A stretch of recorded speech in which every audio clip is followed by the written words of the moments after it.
En esta tarde tenemos una enseñanza, una meditación en la palabra muy reveladora. A ver cómo nos va, hermanos.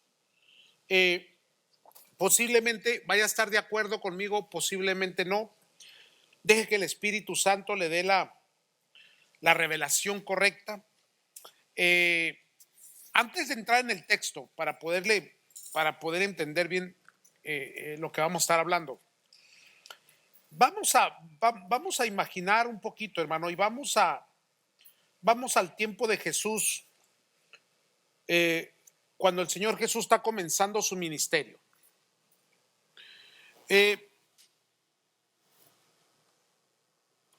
Los primeros acontecimientos registrados en las Escrituras de el ministerio de Cristo Jesús. Comience a pensar un poquito. Bueno, la revelación está cuando va a Juan el Bautista al Jordán para ser bautizado por él. ¿Se recuerda, hermanos? Es bautizado. Viene el testimonio del cielo: este es mi hijo amado en quien tengo contentamiento a él oír. Está el Padre, está el Hijo y está el Espíritu Santo. Luego encontramos a Cristo, hermanos, yendo al desierto por el Espíritu para ser tentado por el diablo. Estamos recogiendo de los 4 evangelios, porque hay registros que unos complementan con otros. Luego tenemos a Cristo seleccionando los discípulos.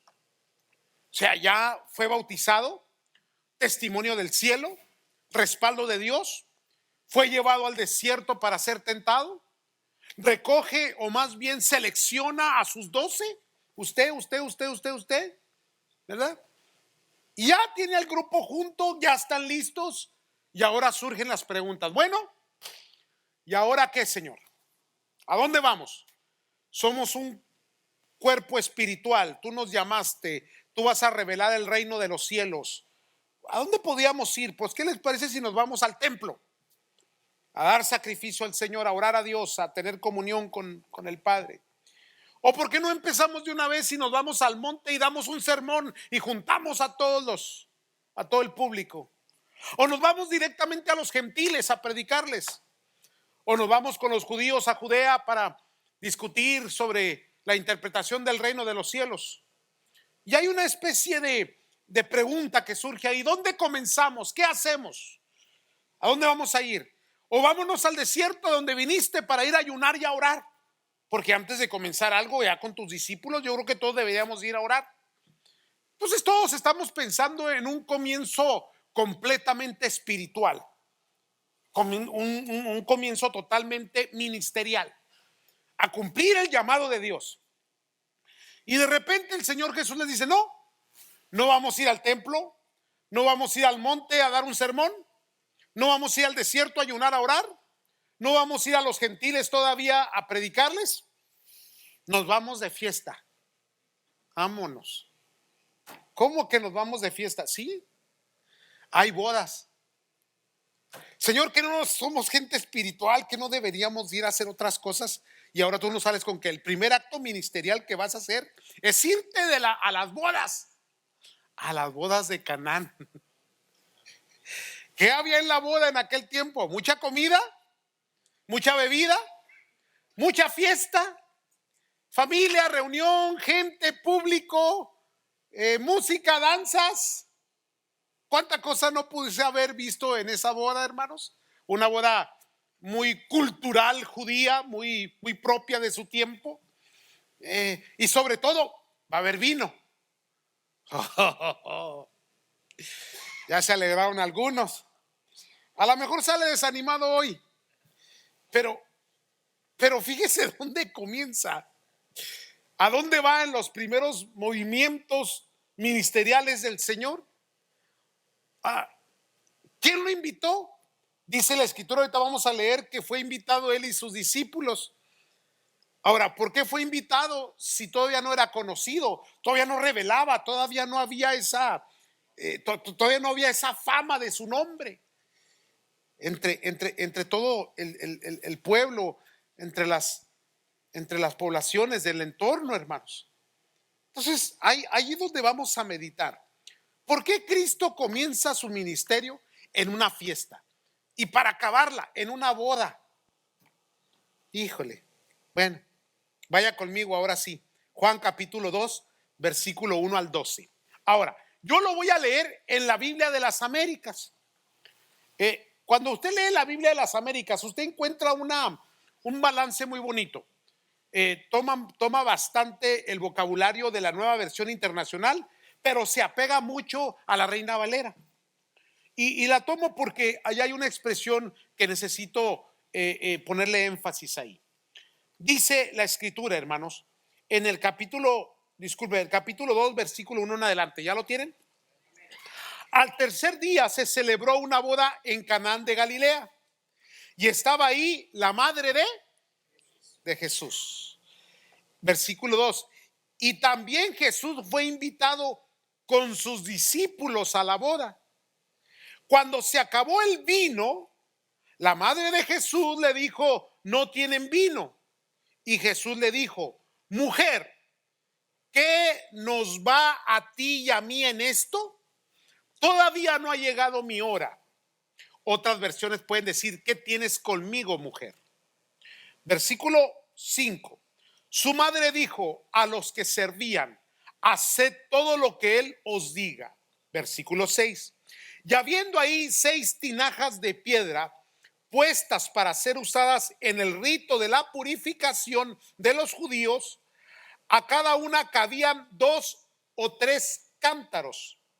Jesús le dijo: llenad de agua las tinajas, y las llenaron hasta el borde.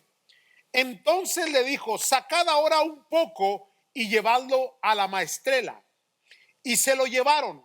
Cuando el maestresala, disculpe, me lo pronuncié mal, hermanos, el maestresala probó el agua convertida en vino, y como no sabía de dónde era, pero los que servían que habían sacado el agua lo sabían, el maestresala llamó al novio y le dijo: todo hombre sirve primero el vino bueno, y cuando ya han tomado bastante, entonces el inferior. Pero tú has guardado hasta ahora el vino bueno. Este principio de sus señales hizo Jesús en Canaán de Galilea. Vuelvo a repetir. Este principio de sus señales hizo Jesús en Canaán de Galilea y manifestó su gloria. Estamos hablando de una boda, una fiesta.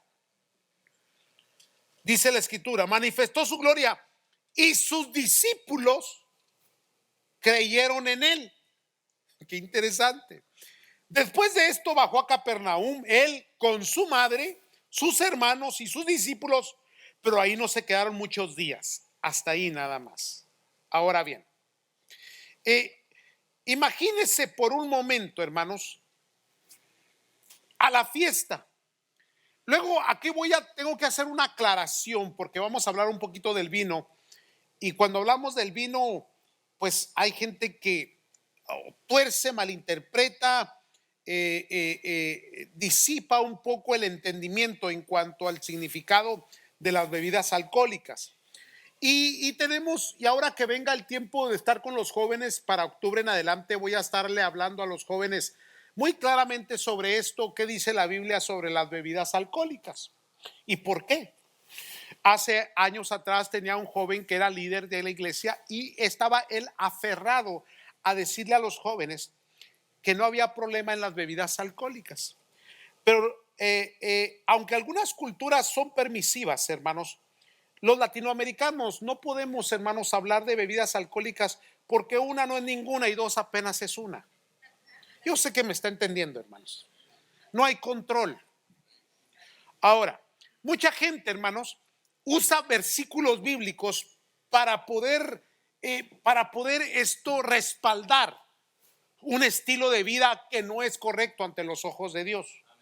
No se le olvide algo: los borrachos no heredarán el reino de los cielos. Ya, con esa tienes. Pero, por si acaso, ahora pensemos un poquito en que el Señor, su primer milagro visible, su primer milagro público en unas bodas, y tenía que convertir el agua en vino. Para los borrachos esa es una celebración gigantesca. Entonces algunos convierten a Cristo en un personaje, hermanos, fanático o un personaje dejado o un personaje carnal. Hay muchas cosas como se interpretan, pero eso viene desde la antigüedad. Esto no es nuevo, hermanos. Por ejemplo, les voy a dar un versículo que se encuentra en Mateo. Así se los voy a leer rápidamente, hermanos, nomás para que lo entienda. Mateo capítulo 11, versículo 16 al 19. Mas ¿a qué compararé esta generación? Es semejante a los muchachos que se sientan en las plazas y dan voces a sus compañeros diciendo: os tocamos flauta y no bailastes, os endechamos y no se lamentaron, porque vino Juan que ni comía ni bebía y dicen: demonio tiene. Vino el Hijo del Hombre que come y bebe y dicen: he aquí un hombre comilón y bebedor de vino, amigo de publicanos y de pecadores. Pero la sabiduría es justificada por sus hijos. ¿Qué nos está diciendo esta escritura? Que ya desde entonces había señalamientos. Este con pecadores se junta, borracho ha de ser también, dejaría ser hijo de José el carpintero. O sea, no, yo sé que me estoy tal vez excediendo, hermanos, pero necesito que entienda el contexto de esto. Ahora, ¿por qué, amados de Dios?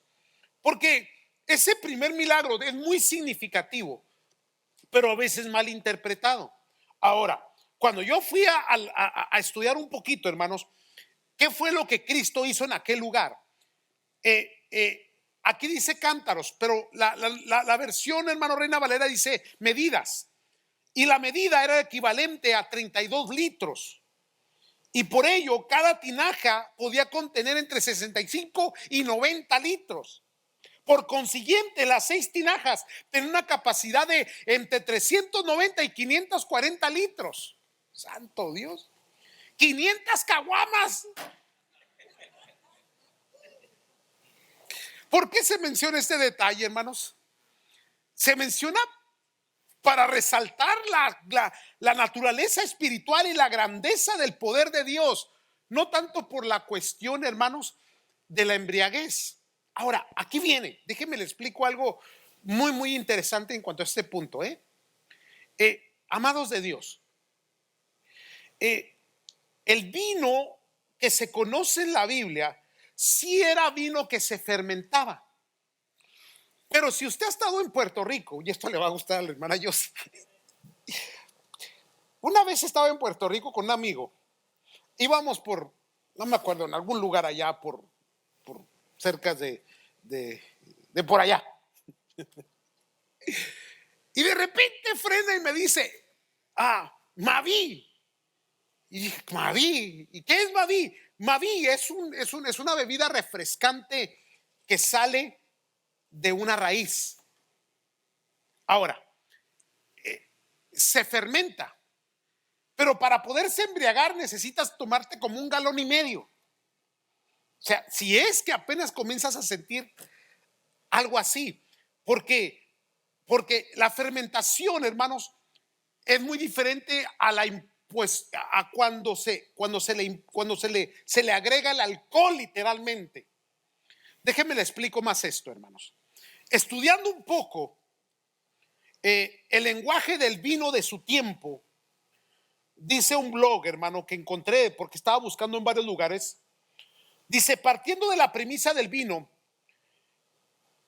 pensamos que el vino que se pudo haber bebido en la época de Jesús de Nazaret, estoy hablando de una interpretación secular, hermano, sería un vino muy diferente al que tomamos ahora. Sería un vino mezclado con resina de árbol, como la mirra y el incienso. Los viticultores creían que la resina de la encina hacía que se conservara el vino. Así también era macerado con frutas, especies, plantas, con madragoras, granadas, azafrán, romero, vainilla, canela, no solamente para darle mejor sabor, sino para su conservación. También hay que anotar que el vino, según la clase social, estaba más o menos rebajado con agua entre muchas de sus características. ¿Qué entendemos entonces cuando hacemos un estudio del vino de ese tiempo? Que era gastronómico, que era un vino que se usaba con la comida y que era parte de cualquier fiesta, la comida y el vino. No era tanto el punto de que había que beber demasiado toda la noche para poder sentirse mareado, aunque era fermentado y sí podía tener algún efecto. No era ese el punto de interés como lo es ahora, que la gente toma el alcohol para embriagarse. No sé si me está entendiendo. En aquel tiempo el punto era beberlo como algo, parte del alimento, parte de la gastronomía, parte del evento. Por eso le dijo: has guardado el buen vino, porque el vino, dependiendo su calidad, se iba rebajando con agua. Entre más rebajado, a veces se convertía nomás agua. Es como la leche en México que comprábamos, ¿se recuerda? Es exactamente lo mismo. Agua pintada de blanco. Entonces, cuando entendemos esto, vamos a comprender que no podemos usar una escritura como esa para descontextualizarla y luego nosotros decir que hay que echarnos unas borracheras con 500 caguamas que Cristo convirtió de agua en carta blanca. Por favor. ¿Me están entendiendo, santos? Y eso es importante decirlo porque de alguna manera la gente le busca. ¿Y qué encontró, por ejemplo, Pablo a Timoteo? Ay, Timoteo, estás poco enfermo de tu estómago. Toma un poco de vino en vez de agua. Uy, la gente bien contenta. Si Pablo le dijo a Timoteo que hiciera eso, ¿cuánto más? Porque era más saludable tomar el vino por la manera en que se trabajaba. ¿Cómo se hacía, hermanos? No se hacía con la idea de embriagar. Había otros elementos para embriagar, hermanos. El vino era parte de la gastronomía. Quiero que entienda eso. Ahora, ¿quiere algo más? Porque todavía no entro en el mensaje. Estoy explicando el punto. El mensaje se lo voy a dar rápido, no se preocupe. Pero, por ejemplo, Proverbios 23, 30 al 35. Proverbios 23, 30 al 35 nos dice: para los que se detienen mucho en el vino. Ahora, ¿qué significaba eso? Que cuando llegabas a la fiesta, te sentabas, te servían tu vino, comías, te alegrabas, bailabas, danzabas, lo que tú quieras. Pero ya se terminó la fiesta, vámonos a casa, todos tranquilos. Nadie está ebrio, nadie está vomitado, nadie se está dando de golpes. ¿Aló? Nadie se fue con la mujer de otro. No es cantina. No sé si me estás entendiendo, hermano. No. Es parte de la cultura gastronómica. Entonces dice Proverbios, y mire qué bien se aplica, para los que se detienen mucho. O sea que los que la seguían, hoy ya se acabó la boda, pues ahora vámonos con Cristo y sus 12 discípulos, se van a ir al antro. Y así lo interpreta la gente hoy, hermano. Por eso tenemos de todo tipo de Cristo: el Cristo de la patineta, el Cristo del antro, el Cristo de la greña larga, el Cristo tatuado. Hay una barbaridad de herejías que hoy se presentan. Necesitamos cuidar la nueva generación y a nuestros hijos, hermanos, y enseñarles que no es como el mundo lo interpreta. No es así. Tienes que ir al mundo, al punto cultural, social, económico, al sistema que se movía en su tiempo. Entonces, mire cómo habla Proverbios. Dice: para los que se detienen mucho en el vino, para los que se van buscando la mistura. No tanto la fiesta, no tanto la reunión, no tanto la invitación, no tanto el compartir, pero van buscando la mistura. Y luego dice el 31: no mires el vino cuando rojea, cuando resplandece su color en la copa, se entra suavemente. Versículo 32: mas al fin, como serpiente morderá, y como áspid dará dolor. 33: tus ojos mirarán cosas extrañas.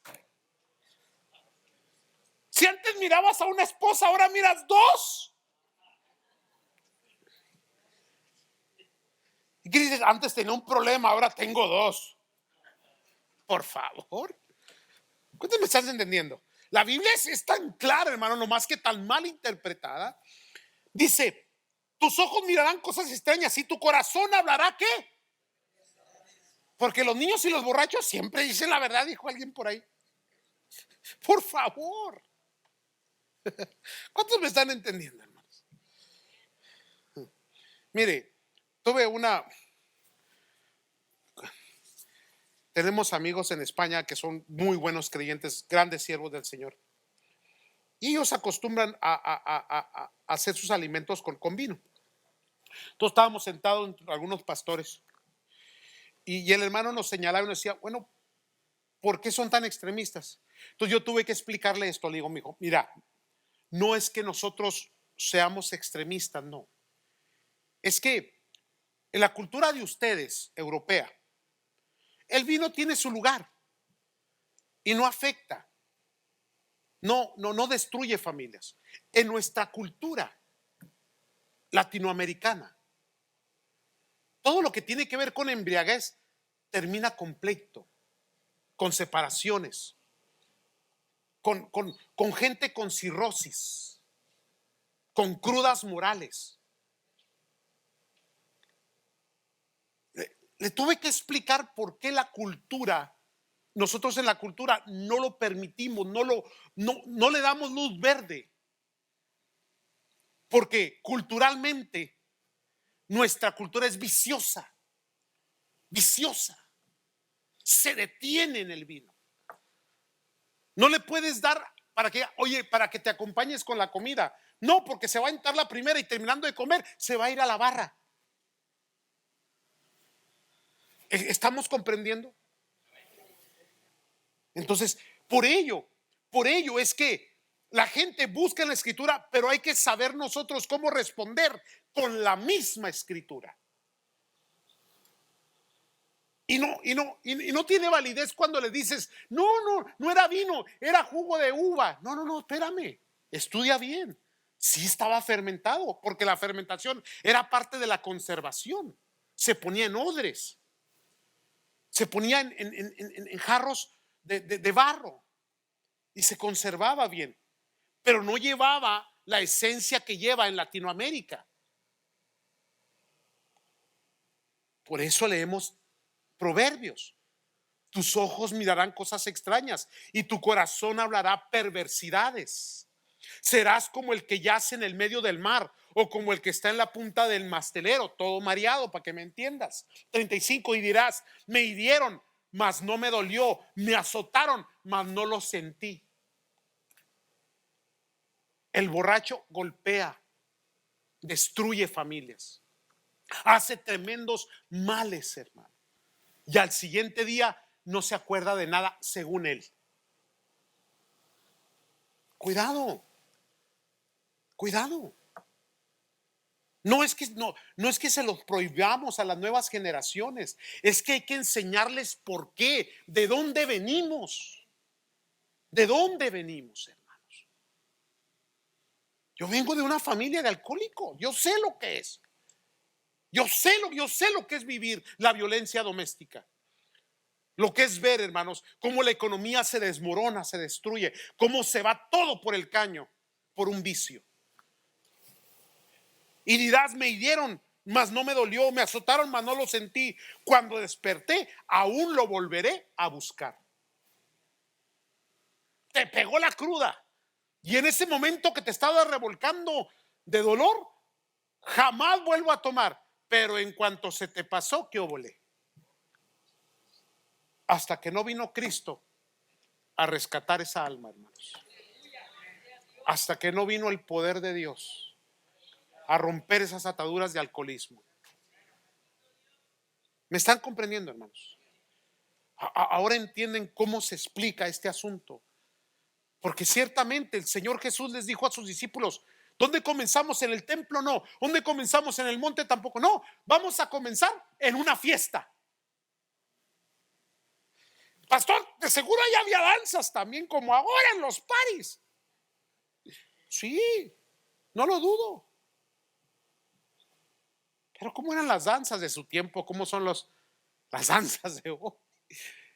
Contextualizar. Aquellas eran danzas para alegrar. Aquí son para amargar. Hay mucho que explicar, pero no vamos a entrar en ello. Entonces, volviendo al punto, hermanos. El Señor Jesús, hermanos, les dice, vamos. Y me imagino yo la reacción de los discípulos a una fiesta. Ahí vamos a comenzar. Pero hoy voy a manifestar. Y ahí hay, hermanos, tres personajes. Porque recuerde que hablamos de los personajes que fueron tocados por Dios. El novio, la madre y los discípulos. Ahora, primero, ¿por qué el novio? Recuerde que nadie se dio cuenta qué es lo que estaba pasando. Nadie se dio cuenta qué es lo que estaba pasando. El Señor Jesús discutiendo con su mamá, porque ahorita vamos a hablar sobre si era una discusión o no. La cuestión es que los teólogos dicen que no. Yo digo que sí era altercado, pero cada quien, ¿no? Usted lo interprete como usted quiera. Le digo, ¿qué tienes conmigo, mujer? No creo que haya sido irrespetuoso. Simple y sencillamente le está diciendo, mi hora no ha llegado todavía. El punto es que el novio recibió reconocimientos y halagos. Quiere decir que él sí se dio cuenta de dónde venía, qué es lo que había pasado. Y recuerde que estamos hablando de más de 500 litros. Quiere decir que cuando terminó la fiesta todavía se quedó para la venta, para guardar, para más ponerlo para después. Quién sabe qué haya sucedido. Pero les fue muy bien. Les fue muy bien. Fueron invitados, Cristo. María no creo que haya sido invitada. Algunos teólogos dicen que posiblemente el matrimonio era de algún familiar de María, porque María se encontraba entre los que estaban sirviendo o los que estaban arreglando todo. Ya ve cómo son las tías o las primas o las comadres. ¿Cuántos han ido a bodas? ¿Verdad? El que se va a casar, yo te quiero compadre de esto, compadre de aquí, y hace toda una comadrera, ¿no? Para que le paguen la boda, pues, o los 15 años o lo que sea, muy cultural. Los israelitas se parecían mucho a los latinos, así. Entonces ahí está María, ¿no? Y ella fue la que le pidió al Señor. Y sus discípulos, ¿cómo es que fueron ellos invitados? Si todavía no era conocido, si los acababa hace unos días atrás de seleccionar, no había internet, no había WhatsApp, no había, ¿cómo le llegó la invitación?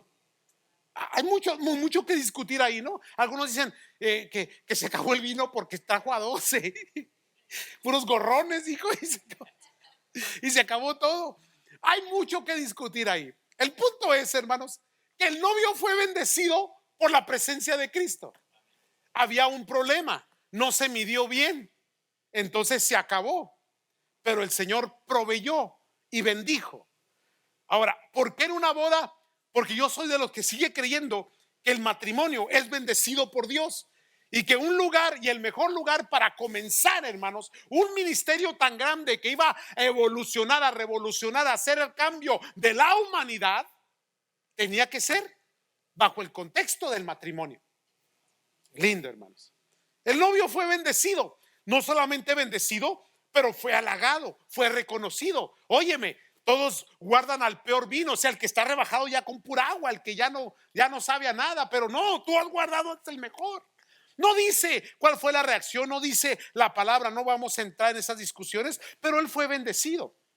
La segunda persona que miro que fue bendecido fue su propia madre, hermanos. Porque hay algo que yo encuentro ahí, hermanos. Alguien dijo, el Señor Jesús fue a la boda porque allí estaba su mamá. Y entonces entramos en el contexto religioso, ¿no? Que cuando Cristo se enoja hay que hablarle a la mamá para que venga y lo aplaque o le diga, hey, cálmate. O si quieres pedirle algo a Cristo, primero ve con su mamá para que su mamá le convenza a él. Contexto religioso. Sin embargo, en ese momento hay un corte. Hay un, hey, mujer, el ministerio comienza. Y al decir el ministerio comienza, había que desmarcarse de una obligación y de un compromiso familiar. No sé si me están siguiendo en esto, hermanos. Ahora se debía a la humanidad. Ahora bien, esa es una. El novio recibió reconocimiento. Su madre, hermanos, entendió. Yo digo que lo entendió claramente porque en ese momento fue y le dijo a la gente, a los que servían: mira, hagan lo que él diga.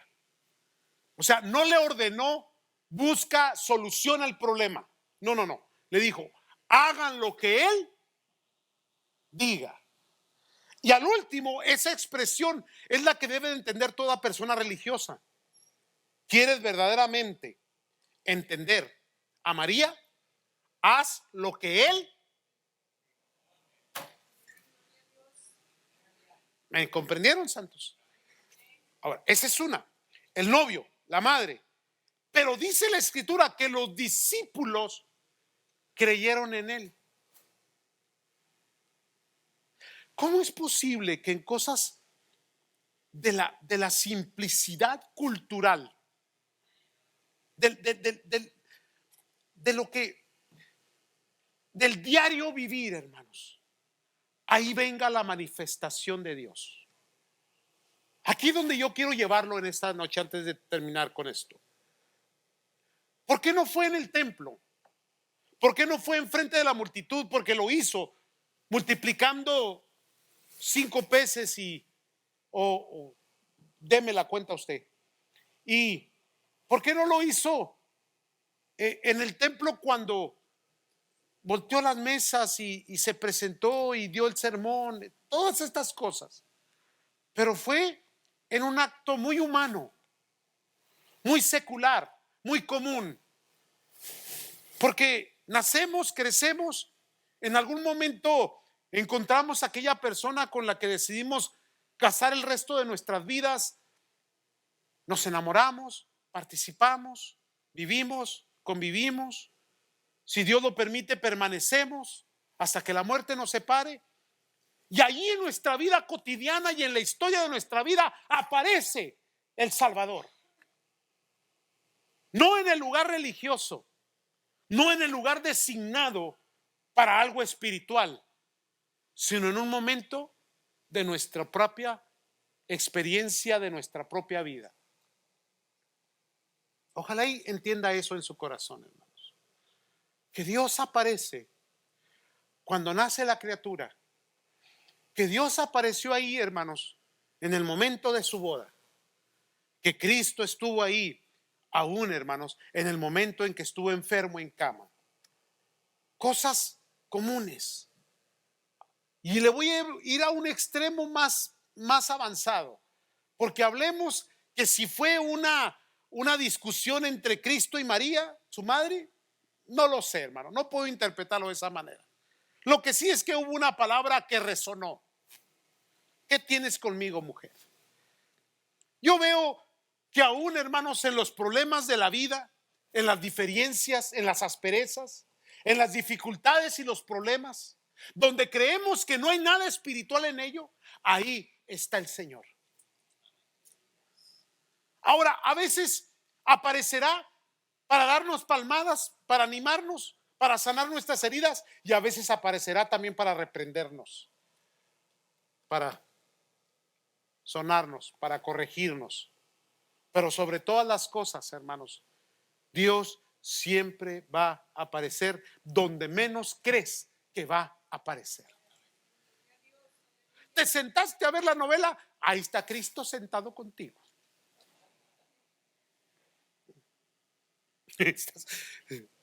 ¿Estás todavía preguntando si Juan Gabriel vive o no vive? Pues Cristo se está preguntando la misma cuestión. Él ya lo sabe. Pero como tú estás metido en ese rollo, porque si hay algo que Dios va a hacer, es cuidar de ti. Si hay algo que Dios va a hacer, es corregirte. Si hay algo que el Señor va a hacer, es instruirte. Pero volviendo al novio, el novio recibió halagos y reconocimiento, no por lo que él hizo, porque al último él no fue el que salió a buscar el vino, pero recibió el reconocimiento y los halagos, porque Cristo estuvo en su boda.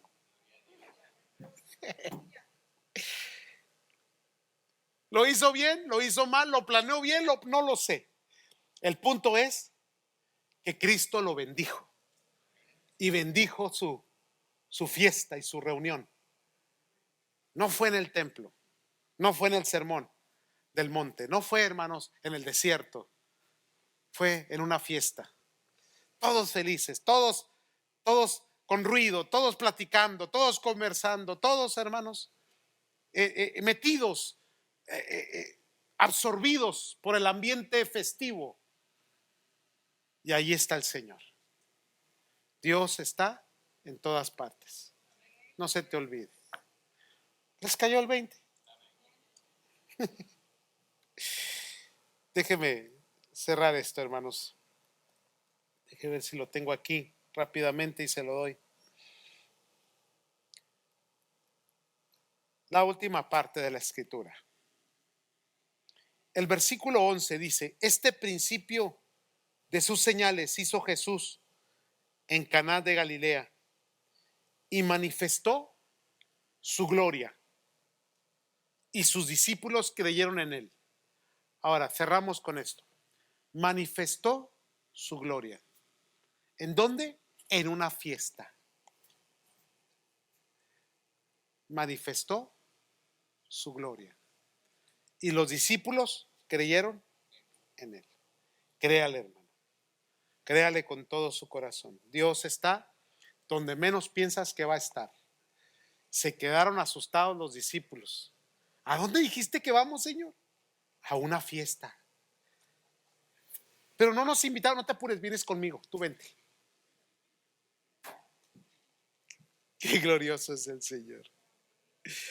Vamos a orar, hermano, vamos a pararlo aquí. Había otros puntitos ahí, pero yo quiero que se lleve eso en su corazón. Pónganse de pie, por favor, y acompáñenme con esta oración. Señor y Padre, amantísimo Dios, verdaderamente es sorprendente lo que a veces las escrituras emanan en sabiduría y en conocimiento, dándonos a entender, Señor, que tu presencia en aquella fiesta no era para las cuestiones carnales o para buscar el deleite personal, pero había detrás de ello, Señor, un movimiento de tu espíritu, una gloria que tenía que manifestarse. Tú siempre aparecerás en nuestras vidas. Momentos de alegría, ahí estarás. Momentos de enfermedad, ahí estarás. Momentos de soledad, tú aparecerás. Momentos, Señor, en el cual hay deleite, hay gozo, hay descanso, hay paz, ahí estarás también, Señor. Qué forma de comenzar tu ministerio, apareciendo, Señor, en la fiesta de alguien, la fiesta más importante de su vida, como lo has hecho con nosotros, para con amor corregirnos, instruirnos, enseñarnos, llevarnos por el camino correcto, mi Dios, para tomar las decisiones correctas, para ser bendecidos por ti. Gracias te damos, Señor. Hacemos oración, Señor, por la siguiente generación, que entiendan y comprendan lo importante que es el que ellos tengan que cuidarse, Señor, y no permitir que las cosas del mundo, ni los vicios, ni las modas, ni las formas que el mundo tiene, tengan que adaptarse o tengan que recogerse o levantarse para ser parte de nuestra fe y de nuestras convicciones. Ayúdanos, oh Dios, a poder seleccionar justa y correctamente lo que a ti te agrada y desechar lo que no te agrada, Señor. Y poder vivir una vida, Señor, conforme a tus propósitos y a tu voluntad. Y que nuestros hijos puedan ver en nosotros el ejemplo, el servicio, el amor, la perseverancia. Padre, en el nombre de Cristo Jesús, nos ponemos en tus manos, Señor. Te bendecimos, te honramos, te exaltamos Te damos gloria y te damos honra en el maravilloso nombre de Cristo Jesús. Amén, Señor. Amén. Ojalá y les haya caído el 20, hermanos. Así que ya sabe cómo explicarlo cuando alguien le comience a cuestionar que por qué esto sí, por qué esto no. Pues porque la Biblia nos lo enseña, por eso. Hermanos, ¿qué les parece si levantamos ofrenda con gozo y alegría? ¿Sí? Muy bien, vamos a orar. Señor y Padre, vamos a levantar ofrenda al sustento de tu casa, sea tu pueblo muy bendecido, próspero, tenga siempre abundancia, bendición, bienestar, salud, que tu gracia, tu gloria nos acompañe en todo tiempo, en todo momento, Padre, y que siempre, siempre, Señor, estemos en un bienestar económico, de salud y de relaciones con la familia. En todo tiempo, en todo lugar, tu bendición nos acompaña en Cristo Jesús. Amén, Señor. Amén. Pueden pasar, amados. Mientras pasan con sus ofrendas, les doy el anuncio y les recuerdo que este viernes tenemos nuestro ayuno y la oración, hermanos, por favor. Les pido encarecidamente que sean participantes este viernes. Si no puede estar, haga su ayuno en su casa, no se preocupe, donde usted ande. Y a las 7, hermanos, nos juntamos ahí en la carpa para hacer nuestras oraciones. Vamos a orar juntos, vamos a pedirle a Dios, vamos a clamar al Señor, hermanos, por los unos por los otros y por el proyecto que está en camino. Hemos tenido varias reuniones, hemos tenido mucho trabajo, estamos muy ocupados, hermanos, y el Señor nos ha bendecido. Quiero nomás decirles, hermanos, que también ya se comienza a sentir el peso contrario del enemigo.